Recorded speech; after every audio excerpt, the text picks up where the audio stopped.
সুপ্রিয় শিক্ষার্থী বন্ধুরা, সবাই কেমন আছো? আশা করি সবাই ভালো আছো। আর একটি নতুন টপিকে তোমাদের স্বাগত জানাচ্ছি। আর আজকের টপিকের নাম বর্গ সংখ্যার ধর্ম।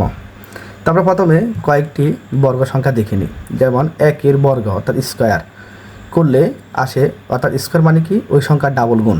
তো একের এক দ্বিগুণ করলে আসে এক।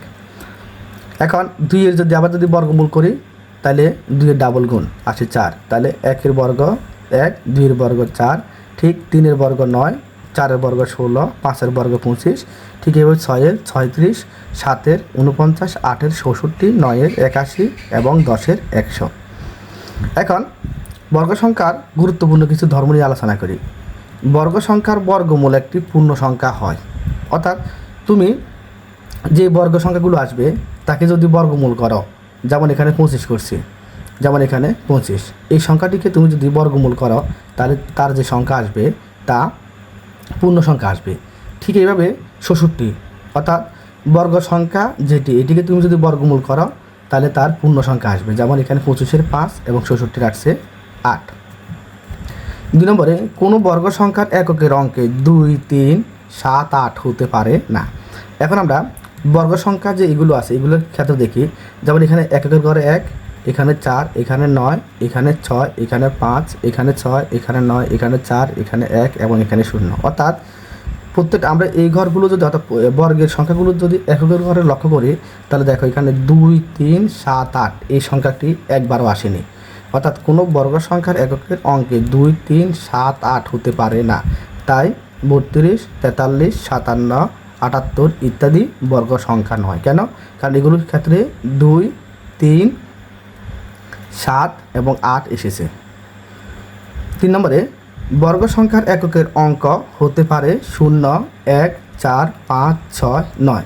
অর্থাৎ বর্গ সংখ্যা যদি হয় এই বর্গ সংখ্যাগুলোর ক্ষেত্রে শেষে, অর্থাৎ এককের ঘরে 0 হতে পারে, যেমন এখানে 100-এর ক্ষেত্রে 0, এরপর 1 হতে পারে, যেমন এখানে আছে 1, 1, এখন এরপর আবার 4 হতে পারে, যেমন এখানে 66 4 আসছে, এবারে 6, 6 যেমন 16-এর 6 আসছে, এখন 9, 9 আসছে, যেমন 49-এর 9 আসছে। অর্থাৎ এই সংখ্যাগুলো হতে, অর্থাৎ 0, 1, 4, 5, 6, 9 এককের ঘরে হতে পারে। কোথায়? বর্গ সংখ্যার ক্ষেত্রে।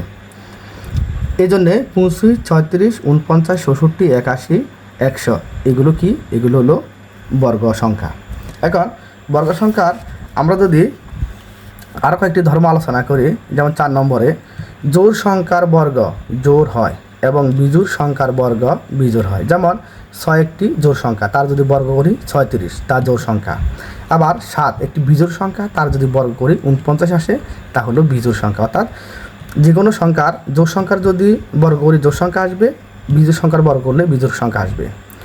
এরপরে 5 নম্বরে পরপর দুটি বর্গ সংখ্যার পার্থক্য একটি বিজোড় সংখ্যা। যেমন 1-এর বর্গ 1 আর 2-এর বর্গ 4, তো 4 থেকে যদি 1 বাদ দিয়ে হয় 3, একটি বিজোড় সংখ্যা। আবার 9 হলো 3-এর বর্গ, 4 হলো 2-এর বর্গ, তাহলে আমরা যদি এখান থেকে বিয়োগ করি তাহলে আসে 5, 5 হলো বিজোড় সংখ্যা। অর্থাৎ এরকম ঠিক পরপর যদি দুটি বর্গ সংখ্যাকে আমরা বিয়োগ করি তাহলে যে সংখ্যা পাবো, যেমন 3, 5, 7, তা বিজোড় সংখ্যা। এরপরে 6 নম্বরে কোনো পূর্ণ বর্গ সংখ্যার মৌলিক গুণনীয়ক সূচকগুলো জোড় সংখ্যা হয়। এখন আগে আমাদেরকে জানতে হবে মৌলিক গুণনীয়ক কী।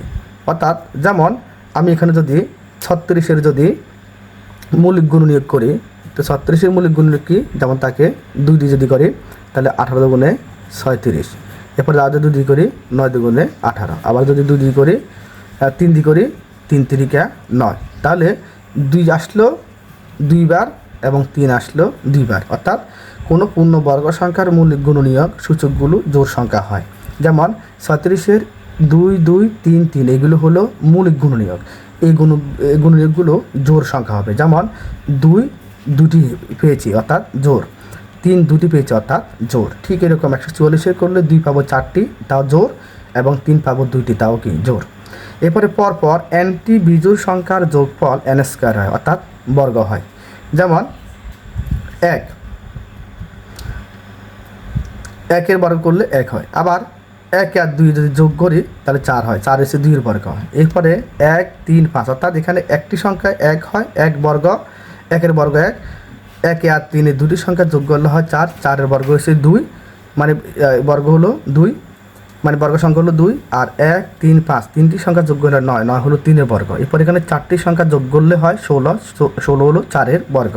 আশা করি সবাই বুঝতে পেরেছ। ধন্যবাদ সবাই।